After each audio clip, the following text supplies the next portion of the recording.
안녕하세요. 대박열린고시학원 영양교사 임용고시에서 식품학을 담당하고 있는 김만수입니다. 만나서 반갑습니다. 사실은 개강은 지난주에 우리 했었잖아요. 그죠? 근데 이제 오늘 이제 인사를 드리게 됐어요. 그래서 식품학 첫 시간이니까 간단하게 그냥 오리엔테이션으로 앞으로 어떻게 할 거다 하고 같은 것들 좀 말씀드리고, 그리고 이제 바로 강의로 이제 진행을 하겠습니다. 우선 나눠드린 그 프린트에서요, 기출문제, 식품학 기출문제라고 했고, 그 표를 보시면은 이제 영에서 처음 시작했던 08년도부터 그 뒷장 보시면은 이제 작년 22년도까지 쭉 어떤 문제들이 이제 주로 기출이 됐다. 물론 이 문제 중에서는 이제 식품학 문제뿐만이 아니고 이제 그 조리 원리 문제하고 이제 같이 연관된 문제들이니까 그렇게 참조 좀 하시고요. 그래서 거기서 보시면은 간단하게 그냥 한번 이제 기출 문제 총평을 해본다고 하면 너무 좀 성의 없이 들리실지 모르겠지만 그냥 굉장히 평이했다 라고 저는 총평을 할 수 있겠어요. 문제 자체가 이렇게 좀 어려운 문제는 아니었다, 이렇게 총평을. 그래서 그 기억 시험을 보시거나 아니면은 지금 초수님이라도 그 기출 문제 한 번은 보셨을 거라고 생각이 드는데, 여기 보면 전공 A에서 전공 A 4번인가 몇 번에서 그 물성 문제가 있었어요. 그죠? 그래서 이제 탄성하고 그 소성, 가소성의 문제가 나왔는데, 그래서 제가 이제 이 가소성의 문제를 보고, 물론 이건 이제 제 개인적인 생각이에요. 제 개인적인 의견이고 개인적인 생각인데, 그래서 제가 이제 어떤 콜사인을 받았냐면, 시험을 출제할 때 화학적인 면은 좀 조금은 배제하고, 너무 화학적인 거는 좀 배제하고 시험 문제를 출제해라 하는, 저는 이제 그런 느낌을 받았어요. 왜냐하면 그 기출 문제 보시면은 탄성 문제 답으로 탄성 쓰는 게 있고, 그 다음에 이제 가소성 쓰는 게 답이 있는데, 사실은 이제 가소성을 이제 답으로 쓰기 위해서는 가장 많이 화학적인 데서 레올로지에서 가장 많이 쓰는 게 이거예요. 그 접시에다가, 그 문제도 아마 그렇게 되어 있을 거예요. 접시에다가 하나가 쇼트닝. 쇼트닝을 놓았더니 형태가 바뀌지 않더라. 이게 이제 뭐를 나타내는 거냐? 이게 이제 가소성을 나타내는 거다. 근데 사실은 이런 그 가소성 문제가 나올 때 가장 많이 나오는 것이 가소성하고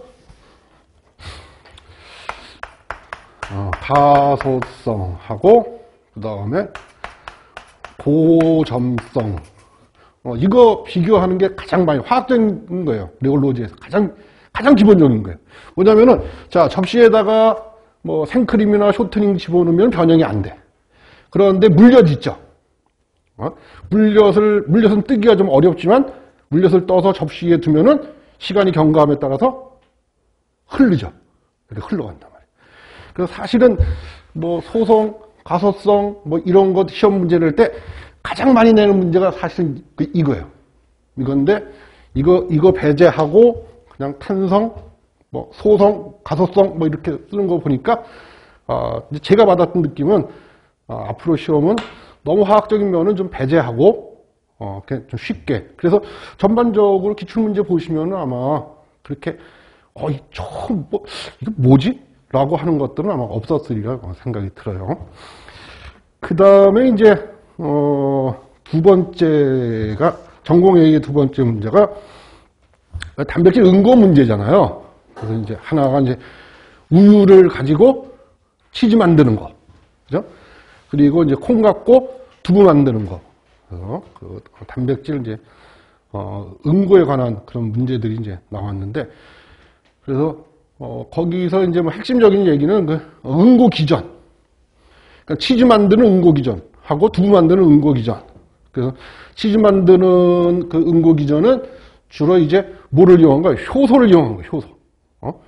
효소를 이용해서 응고되는 그런 기전들. 뭐 간단히 그냥 서술이 될 거예요. 그 다음에 이제 콩 갖고 이제 두부 만드는 거는 이제 염석을 이용한. 그러니까 염석이 아니고 이제 염석을 이용한 그런 응고 방법이에요.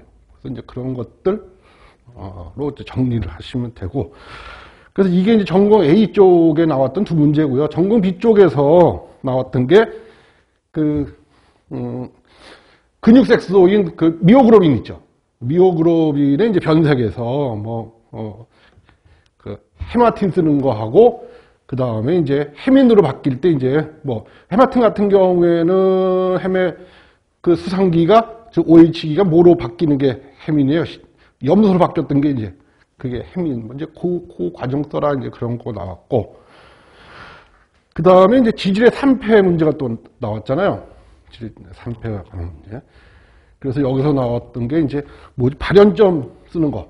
이게 뭐냐? 푸른 연기가 날 때를 뭐라고 부르느냐? 이제 발연점에 대한 얘기. 그 다음에 유리지방산 생성에 영향을 주는 요인. 이것도 사실은 수업 과정 중에서 다 말씀들 나눴던 얘기들이에요. 다. 그래서 하나가 그 지방이 저급지방산을 많이 갖고 있으면 쉽게 어떻게? 그러니까 탄소가 긴 거하고, 그러니까 긴 거하고 작은 거하고 누가 더 빨리 지방산을 만들어낼 수가 있느냐 하는 거를 쓰시면 돼요. 그래서 저급지방산을 많이 갖고 있는 유지일수록 유리지방산의 생성량이 많아진다. 이렇게 쓰시면 되고, 그 다음에 이제 또 하나가 그 불포화도가 높을수록, 즉 이중결합을 많이 갖고 있는 그 불포화도가 높을수록 화학적으로 불안정하기 때문에 그 포화지방산보다는 쉽게 유리지방산을 빨리 생성해낸다. 이제 그 내용 쓰는 게 있고, 그 다음에 물어봤던 게 점도죠. 점도가 증가하는 얘기. 그래서 점도는 증가하는 이유는 뭐 때문에? 중합 반응을 통해서 중합체가 형성됐기 때문에 점도가 증가한다. 이제 이런 내용으로 쓰시면 되고요. 그 다음에 이제 전분 분해에 관한 문제였어요. 그죠? 전분 분해에 관한 문제. 그래서 여기서 먼저 호종화 얘기 나오고, 당화 얘기 나오고, 그리고 이제 또 뭐하고 관련이 있는 거, 캔디하고 관련이 있었던 거, 캔디의 결정성하고 이런 문제들로 이제 아마 나왔은 것들인데, 아무튼 제가 말씀드렸다시피 총평은 그거예요. 이렇게 평이했다라고 말씀을 드릴 수 있죠. 그래서 그 전공에 대한 얘기 나왔던 기출 문제는 이제 이렇고요. 앞으로 이제 저희 이제 식품학 수업을 어떻게 진행을 할 건가 하는 거 좀 간단히 말씀드릴게요. 그래서 식품학 수업 첫 수업 하면서 늘 생각하는 게 그거죠. 참 화학을 참 너무나 화학이 부담스러워요. 근데 제가 앞에서 지금 금방 부담 좀 덜 가지라고 금방 말씀드렸다시피, 그렇게 문제 자체는 이제 너무 화학적인 거. 그리고 하나 분명한 거는 있어요. 뭐가 있냐면은, 저희는 화학 임용을 준비하는 게 아니에요. 그렇죠? 화학 임용을 준비하는 게 아니기 때문에, 너무 그 화학에 대해서 그렇게 부담을 갖지 않으셔야 돼요. 특히 식품학 같은 경우에는요, 어느 정도만 하시면 되냐면은 용어에 대한 정리만 해두시면 돼요. 용어. 사실 그것도 그러니까 말은 이렇게 쉽게 하지만 그렇게 쉬운 얘기는 아니잖아요. 그죠? 그럼 결국 용어에 대한 정리가 되려면 결국 할 수 있는 방법은 반복이에요. 그냥 반복적으로 자꾸 이렇게 보다 보면은 거기에서 이제 내가 그 용어를 계속 접할 때 이게 그 뜻이구나 라고 하는 거. 그래서 저희가 왜 제가 수업할 때마다 첫 시간마다 늘 말씀드리는 건데, 저희가 무슨 그 법률 용어라든지 그 다음에 경제 용어라든지 이런 거 보면은 이게 도대체 무슨 말이야, 그죠?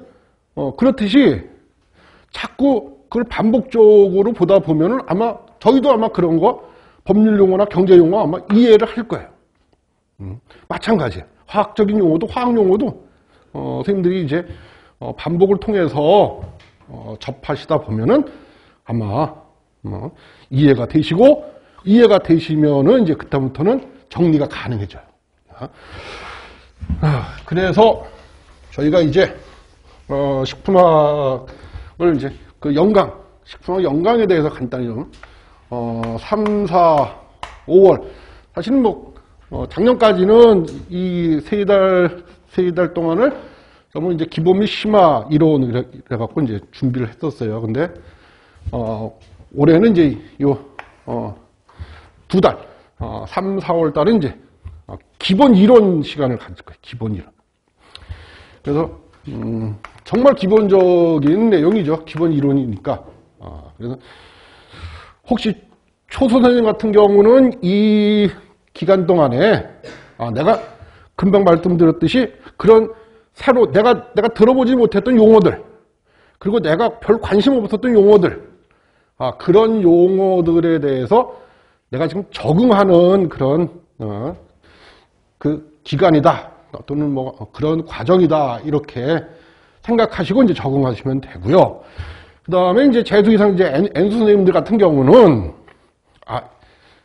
작년에도 들어보셨으니까 이제는 요 기본 이론 시간에 정리를 하는 그런 시간이 되시면 될 것 같아요. 제 생각에는. 그래서 이제 3, 4 이렇게 하고, 그 다음에 이제 기본 이론하고, 그 다음에 여기 이제 플러스, 오늘 제공해드린 그 프린트에 보시면은, 그 그림 프린트의 그 뒷장에 보시면은, 뭐가 있냐면은, 기본 확인이라고 확인 문제가 있어요. 그래서 정말 아주 기본적인 거예요. 정말 기본적인 그런 문제. 물론 시험에 이렇게 객관식으로 나왔으면 참 좋겠지만, 이렇지는 않다는 거 다 아시겠지만, 아무튼 기본적인 거를 하기 위한 거예요. 기본을 정리하고 적응하기 위해서 이런 문제들을 해갖고, 각 챕터가 끝날 때마다, 그러니까 지금 요거는 이제 수분 챕터에 대한 얘기예요. 수분 챕터 끝나면은, 이런 정리를 한번 해보고, 그래서 잘 이해가 안 되신다고 하면은 이제 다시 한번 보시면서 정리를 하시면 될 것 같아요. 그래서 이런 시간을 갖게 됐어요. 기본 이론하는 거 하고, 그 다음에 이제 확인할 수 있는 문제를 갖고 확인 문제를 통해서 이제 우리가 적응을 좀 해 나가고, 그 다음에 이제 한 달 동안 5월 한 달 동안은 뭐라면 말은 심화라고 하지만 그냥 응용 정도, 진짜 화학 심화 같은 경우는 상당히 어려울 거니까 그래도 표현을 이렇게 써야겠죠. 심화 이론을 한 달 동안 쭉 다시 이 교재를 보면서 다시 한번 정리를 하는 그런 과정 중에서 이제 요 정도는 좀 해둬야겠다 하는 심화 이론을 좀 하고요. 마찬가지로 여기도 이제 심화 확인 문제들로 확인을 한번 해보는 시간을 갖게 될 거예요. 그래서 이렇게 3, 4, 5를 보면 벌써 책을 2번 보게 되는 거죠. 그죠? 이해를 했던 못했던 아무튼 책을 2번 보게 되는 거예요. 그리고 이제 6월 달은 이제 선생님들이 이제 나름대로 정리를 하는. 근데 사실은 정리가 좀 어려울 거라고 생각은 들어요. 그러니까 그냥 열심히, 아까도 말씀드렸다시피 열심히 반복하면서 읽어보는 것들, 읽어보시면서 그 새로운 용어들에 대해서 자꾸 이렇게 적응을 해 두시면 될 것 같아요. 그 다음에 이제 7, 8월 요 기간에는 이제 문제풀이를 할 거예요. 문제풀이. 이거는 이제 문제풀이를 하게 되는데요. 예. 근데 이제 문제풀이가 뭐로 구성되어 있냐면은 일단 이제 기입형 형태의 문제, 기입할 수 있는 형태의 문제들. 그 다음에 기본 서술형 문제. 기본 서술형 문제.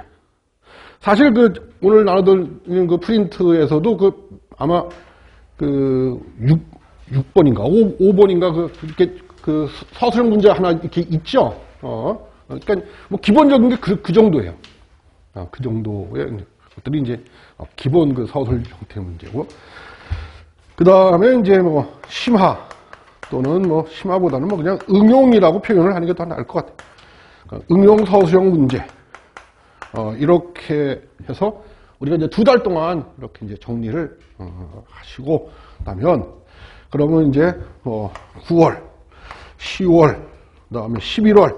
그래서 11월 뭐 매년 그 시험 뭐 똑같이 작년과 똑같이 본다면 보통 11월 셋째 주에 시험을 보잖아요. 그죠? 11월 셋째 주에 이제 그래서 이제 11월 셋째 주까지 이렇게 쭉 이런 과정으로 이제 연강이 이제 진행이 될 거예요. 이렇게. 그래서 이때는 이제 뭐가 있냐면 이제 모의고사를 갖게 되지. 그래서 이제 전체적으로 이제 저희가 하는 식품학은 이제 이렇게 연강 계획이 이렇게 되는데, 자, 그러면 이제 3, 4, 이 기본 이론을 할 때 정말 부탁드리는 거예요. 정말 부탁드리는 건데, 이때는 반드시 선생님들 복습을 좀 하세요. 정말 시간을 좀 정말 내셔서라도 정말 복습을 하시고 이해가 안 되시는 거 있으면은 뭐 다음 주에 선생님들이 오실 때 와서 질문을 하셔갖고 정말 내 것으로 만들어 둬야지 자꾸 이렇게 미뤄지다 보면은 정말 그래서 정말 부탁드리지만은 반드시 이 3, 4, 5월 이 이론 시간에는 정말 복습을 우선적으로 복습을 해야 한다는 거고요.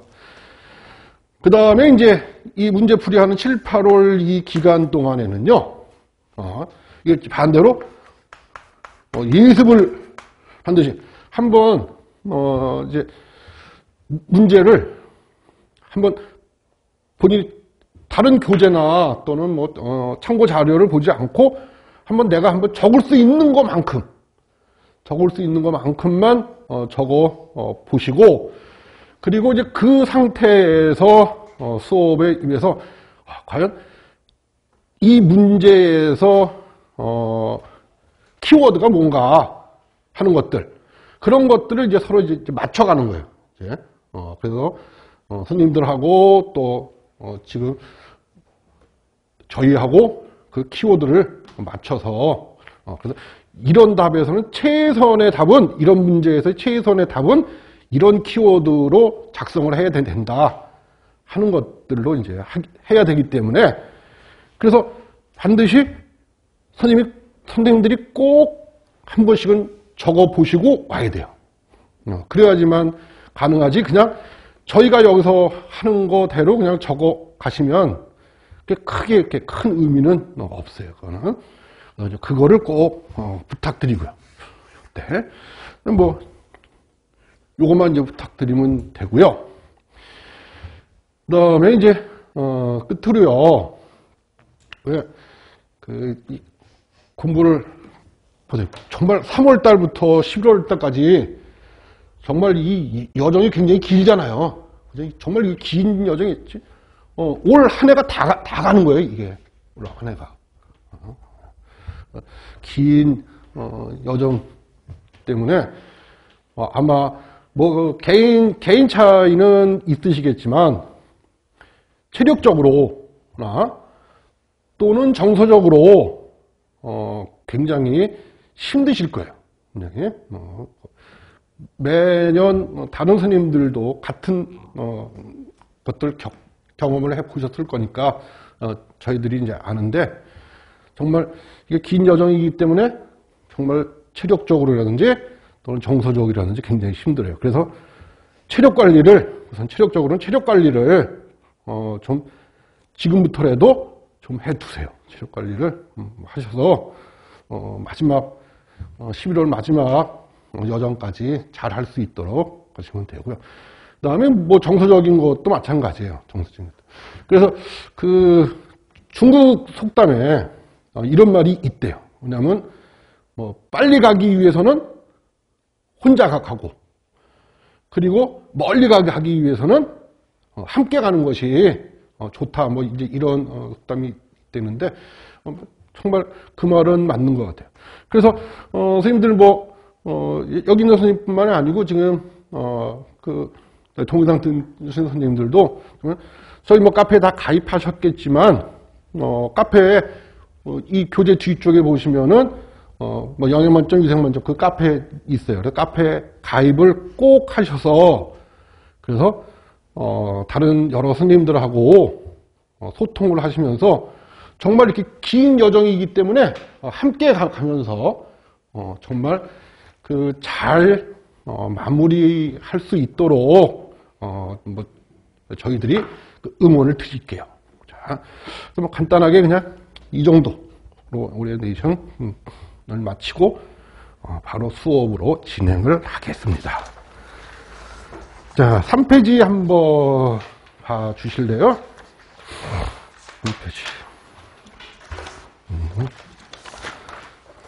3페이지를 보시면 수분에 대한 나오죠. 자, 수분. 자, 개요부터 한번 볼게요. 자, 수분은 모든 동식물 중에 존재하는 아주 중요한 그런 물질들이에요.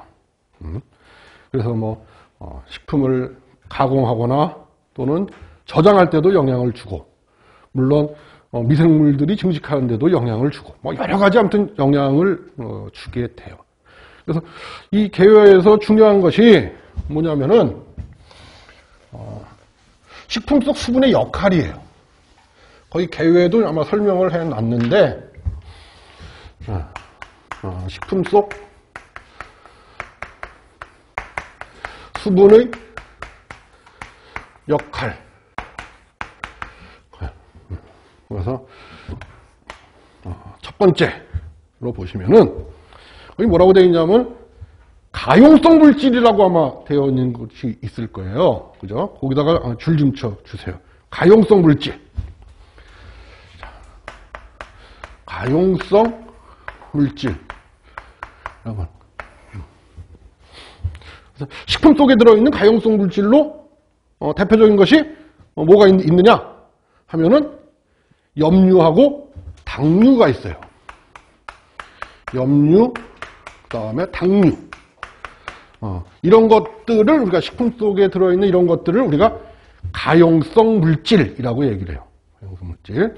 그래서 식품 속에 들어있는 이런 가용성 물질을 수분이 뭐를 해요? 용해를 해. 그러면 가용성 물질을 용해야 하는 무슨 작용?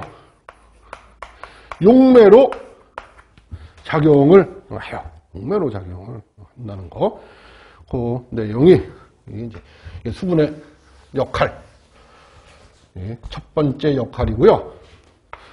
그 다음에 이제 두 번째 역할은 거기 그 세 번째 줄에 개요 세 번째 줄에 보시면은 전분이나 단백질 같은 물질들, 이런 물질을 우리가 뭐라고 하냐면 거기 고분자 물질이라고 해요.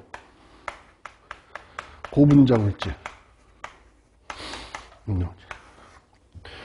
우선 고분자라고 하는 화학적인 정의는요, 분자량이 만 이상 되는 그런 분자들을 우리가 고분자라고 정의를 해요. 그래서 분자량이 만 이상 되는 그런 물질들을 고분자 이렇게 얘기해요. 이제 그런 거로 그 식품 속에는 뭐가 있다는 얘기예요. 분자량이 만 이상 되는 그런 물질, 식품 속에는 그 앞에 나와 있잖아요. 뭐라고? 전분이나 단백질 같은 것들이 분자량이 만 이상 되는 물질들이에요. 자, 그래서 수분이 이 고분자 물질이나 또는 뭐 불용성 물질, 뭐 대표적인 게 지질이죠, 지질. 그죠, 지질 같은 거. 자, 이런 물질들은 이제 어떻게 하느냐, 이거. 물이. 이런 물질들을, 자, 얘를 콜로이드 상태. 콜로이드 상태로 만들어요. 콜로이드 상태로. 그래서 콜로이드라고 하는 정의가 몇 쪽이죠? 139쪽 한번 보세요. 그 물성에 나와 있는데 139쪽에 보면은 아마 그 그림이 있을 거예요. 그림이. 그래서 뭐 콜로이드 화학적인 정의는 조금 이따가 말씀드리기로 하고요. 우선 그 그림 한번 보세요. 그 그림 보시면은 그 입자의 크기가 10의 마이너스 7승 부분 한번 찾아보세요. 10의 마이너스 7승 보다는 크고, 그리고 입자의 크기가 10의 마이너스 5승보다는 작은 그런 형태의 입자들을 우리가 뭐라고 하느냐? 그거를 콜로이드라고 우리가 정의를 해요. 콜로이드. 자, 그래서 이와 같은 식품 속에 있는 수분이 식품 속에 있는 고분자 물질, 예를 들어서 뭐 전분이나 단백질 또는 불용성 물질, 지질, 자, 이런 것들을 어떻게 하느냐 하면은 콜로이드 상태로 분산을 시켜줘요. 그래서 콜로이드 상태로 만드는 분산매의 역할을 해요. 분산매. 그래서 물에 녹을 수 있는 거는 용매로 작용을 하고, 물에 녹을 수 있는 물질은, 그리고 물에 녹지 않는 또는 분자량이 큰 고분자 물질 같은 것들은 물이 어떤 역할을 한다? 분산매 역할. 분산매 역할. 그 다음에 이제 세 번째의 식품 속 수분의 역할은 뭐냐면 어떻게 만드느냐? 거기 탄수화물이나 단백질 등과 이렇게 되어 있죠. 그죠? 탄수화물이나 단백질 등과 뭐를 해? 수화를 해요. 수화. 그래서 이 고분자 물질하고 또는 모두 할 수 있다? 수화를 할 수 있다. 수화. 그래서 요 수화의 정의는 그냥 간단하게 자, 이런 어떤 물질이 물과 수소 결합하고 있는 상태를 우리가 수화라고 정의를 해요. 어떤 물질이 물과 수소 결합을 하고 있는, 그러니까 물하고 어떤 물질하고 수소 결합을 하고 있으면 우리가 뭐를 했다고 표현을, 수화했다라고 표현을 해요. 수화했다. 그래서 자, 고분자 물질과 수화를 해서 그러면 일정한 형태를 유지하는 그런 역할을 해요.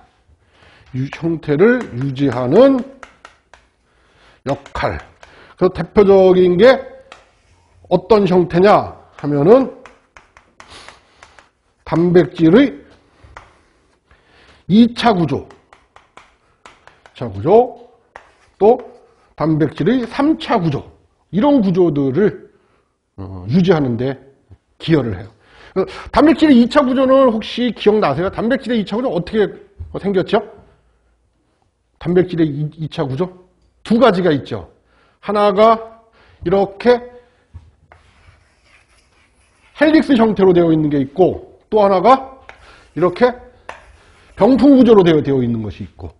그러니까 이제 이런 구조를 유지하는데 뭐가? 수분이 수소 결합을 해서 이렇게 유지를 한다. 그런 거예요.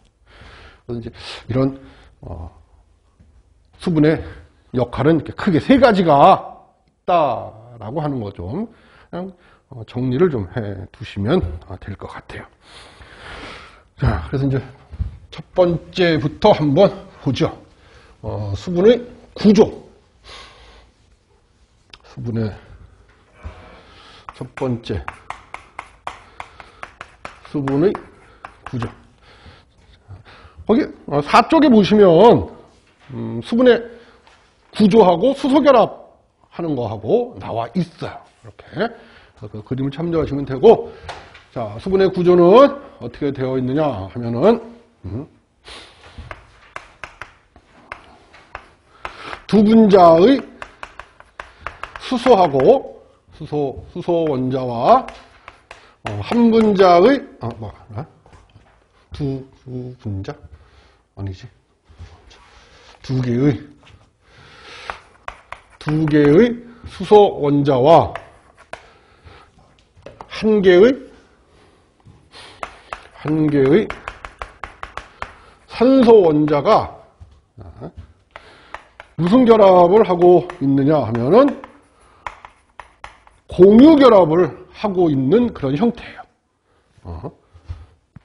수소 원자 2개, 그리고 산소, 그 4쪽에 그림 보시면 아마 아시겠지만, 수소 원자 2개하고 산소 원자 1개가 결합을 하고 있는 그런 형태죠. 그죠? 근데 그 결합이 무슨 결합이다? 공유 결합이라고 하는 거예요. 공유 결합. 그러니까 말 그대로 전자를 서로 뭐를 한 거예요? 공유해서 결합을 한 거야. 결합을 한 거. 그래서 그 프린트 그 1쪽에 맨 위에 있는 그림 보시면은, 거기 보시면은 공유 결합하고 이온 결합을 뭐 간단히 표시를 해 놓은 거예요. 거기 보시면은 자, 원자 2개가 있죠. 그죠? 그 위에 있는 그림 보면은 왼쪽에 원자 2개가 있는데, 각각의 원자에서 전자를 하나씩 내서 서로 결합을 해갖고 거기 보면 공유하고 있는 부분이 보이죠. 그죠? 이런 형태의 결합을 우리가 공유결합이라고 그래요. 공유결합. 그래서 이제 이 그림만 놓고 보면은 사실은 이거는 같은 원자들끼리 이게 가능해요. 이렇게 정말로 이렇게 가운데 놓고 공유할 수가 있어요. 근데 문제가 뭐냐면 이거예요. 자, 서로 다른 원자들이 예를 들어서 자, 수분의 구조에서 이렇게 지금 여기서 보면 서로 다른 원자 하면은 뭐겠어요? 산소하고 수소. 그죠? 이게 좀 서로 다른 원자들이잖아요. 그죠? 원자들. 그래서 자, 서로 다른 원자들이 이렇게 공유결합을 해. 공유결합을 하면은 그 프린트의 1쪽에 나와 있는 그렇게 공유결합 같이 이렇게 전자를 같이 공유를 하질 않아요. 왜 하냐면 바로 서로 다른 원자들이 공유결합할 때 거기 책에 보면 전기음성도라고 하는 표현이 있을 거예요. 전기음성도. 자, 서로 다른 원자들이 공유결합 시, 자, 이제 요 용어가 중요한데, 전기 음성도의 차가 생겨요. 전기 음성도 차. 그래서 자, 이 그 책에 교재에 그 전기 음성도에다가 줄 좀 치시고, 저희는 이 정도만 기억하고 계시면 돼요. 전자에 대한 친화력 정도만. 전자에 대한 친화력. 다시 한번 전기 음성도의 차이가 생긴다. 그 얘기는 전자에 대한 친화력의 차이가 생긴다. 그 뜻이에요. 전자에 대한 친화력이 생긴다. 그래서 실제로 이 전기 음성도 같은 경우에는 뭐가 가능하냐면은 우리가 실측이 가능해요. 그래서 그 프린트 1쪽의 그 아래쪽 그림을 보시면 실제로 전기 음성도 측정한 값들이 아마 있을 거예요. 그래서 그 중에서 전기 음성도 값이 가장 큰 애가 누구냐 하면은 불소예요. 플로런스예요. 그래서 그게 4.0이에요. 4.0. 그 다음이 산소야. 지금부터 좀 줄 좀 쳐주세요. 산소. 산소의 값이 3.5예요. 산소의 값이. 그 다음에 질소. 질소가 3.0이에요. 3.0. 그리고 탄소가 2.5. 2.5. 그리고 수소가 2.1이에요. 2.1. 이렇게. 기본적으로 요 정도 값은 선생님들 좀 기억 좀 하고 계시면은 이해하시는데 좀 편하실 거예요. 자, 그러면은 실제로 한번 생각해 보죠. 그러면 얘 값이 이 산소의 전기음성도 값이 3.5잖아요. 그렇죠? 그리고 이 수소의 전기음성 값은 2.1이에요. 근데 둘이 공유결합을 한 상태잖아. 그러면 어떻게 되겠어요?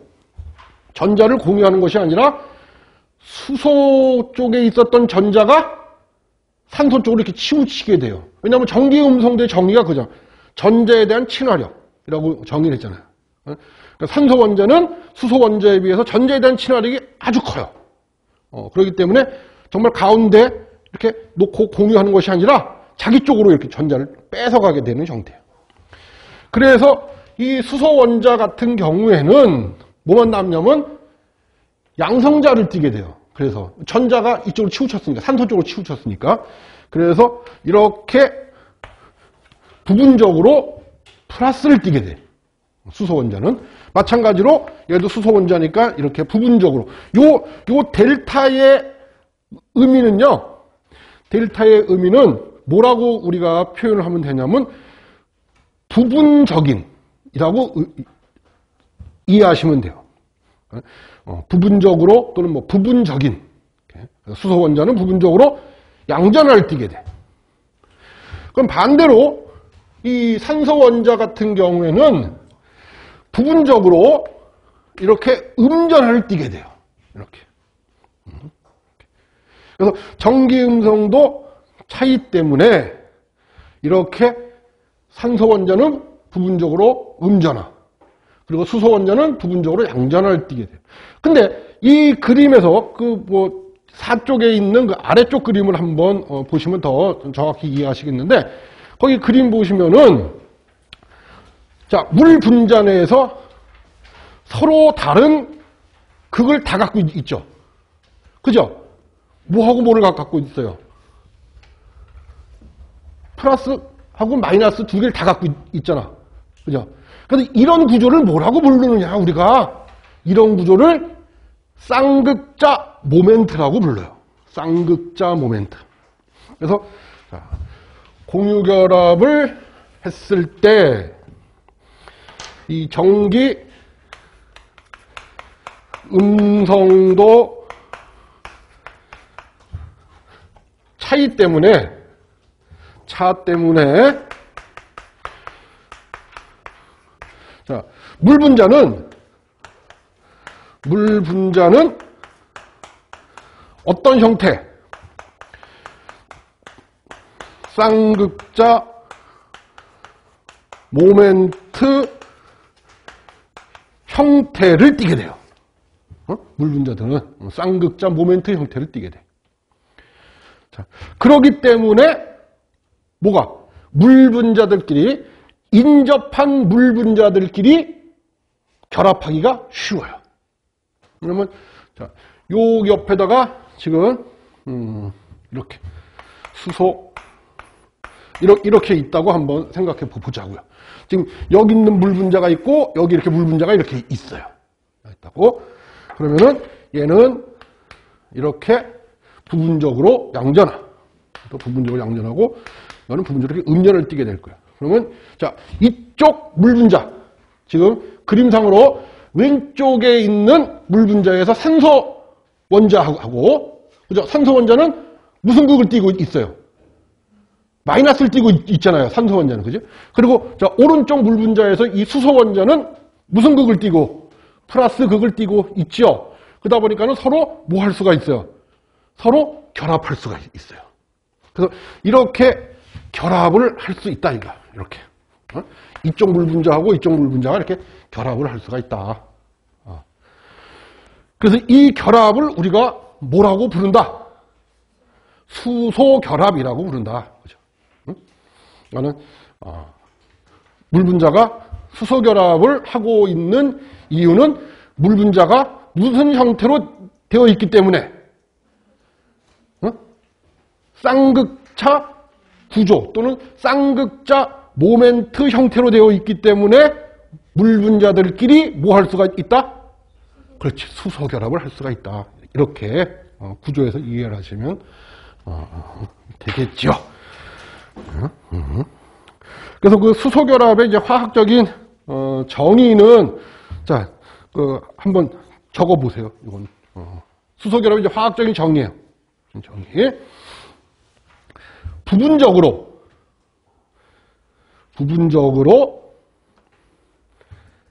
양전하를 띠는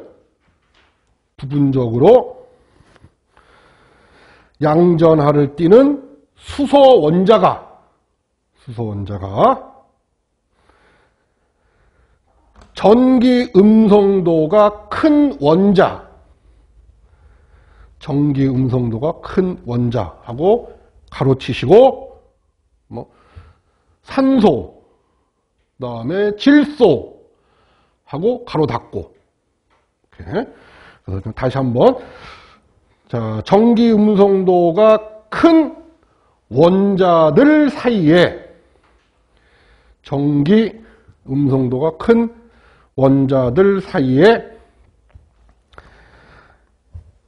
인접하여 존재 시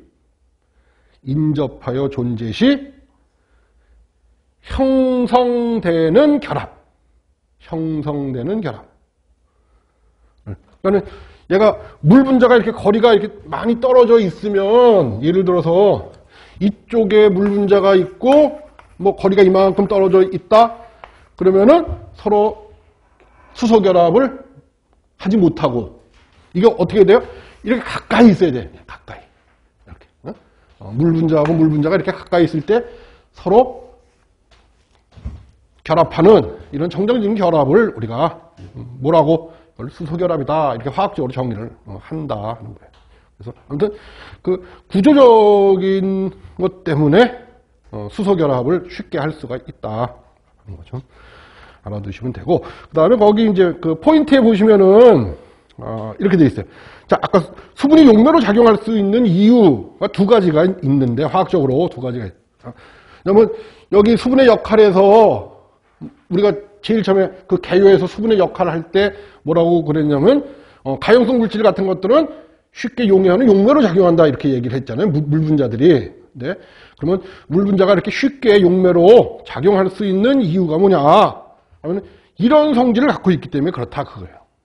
자, 첫 번째가 뭐냐면 쌍극자 구조의 특이한 성질을 갖고 있기 때문에 그래. 그죠?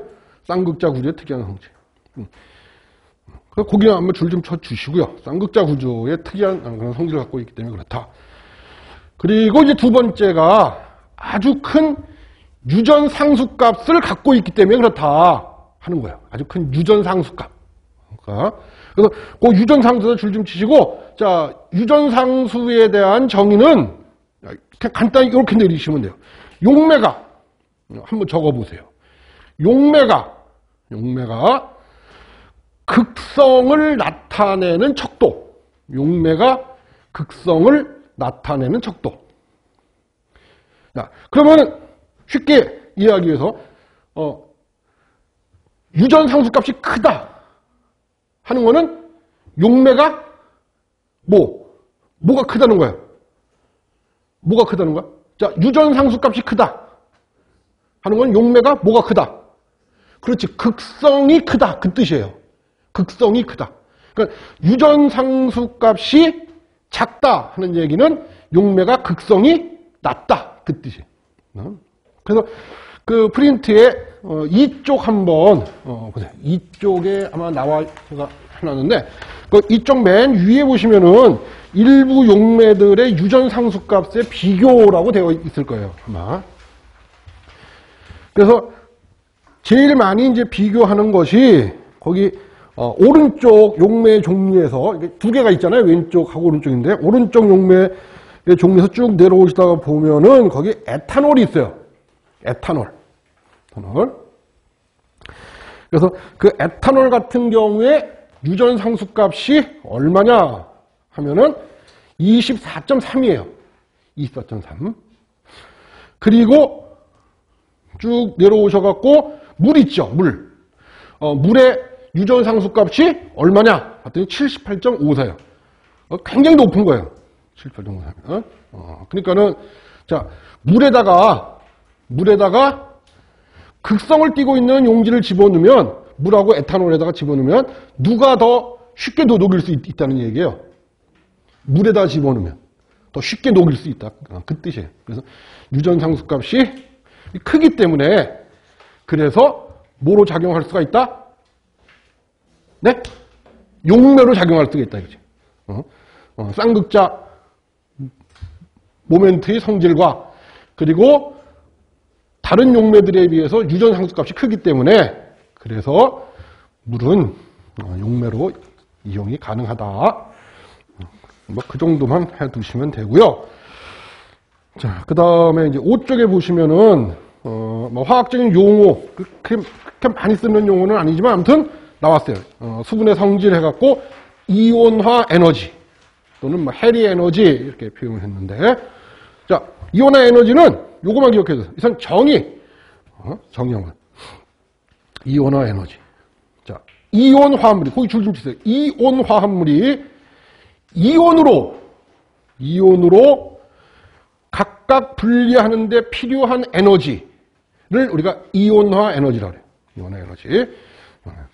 자, 그래서 이온 화합물이라는, 자, 많이 이제 아마 사용이 될 거예요. 우리 이제 특히 그 단백질 같은 데서도 이제 많이 쓰는 표현인데, 자, 이온 화합물 또는 같은 말이 염류라고 하는 거예요. 염류.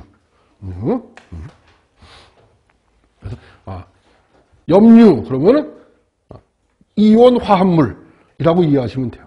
염류, 이온 화합물. 그래서 뭐 대표적인 염류로 중성염류라고 아마 들어보셨을 거예요. 중성염류로 대표적인 것이 뭐가 있냐면 소금, 그죠? 그는 이렇게 NaCl은 이게 해리가 되면은 이렇게 되죠. 이렇게, 그죠? 그래서 자, Na 이온하고 염소 이온이 서로 결합을 해. 그러면은 지금 결합한 소금은 어떤 극도 띄고 있지 않지요. 그죠? 그렇기 때문에 중성 상태잖아. 그래서 이런 상태를 중성염류 이렇게 얘기해요. 그래서 뭐 이온 화합물 그러면 우리가 중성 상태의 염류 이렇게 이해하셔도 된다 그런 거죠. 자, 근데 아무튼 이 이온화 에너지는 뭐에 영향을 받냐면 거기 두 번째 줄에 보세요. 자, 이온화 에너지는 뭐 두 분자 간의 거리의 제곱, 유전상수값에 반비례하며 두 물질의 전하량 곱에 비례한다.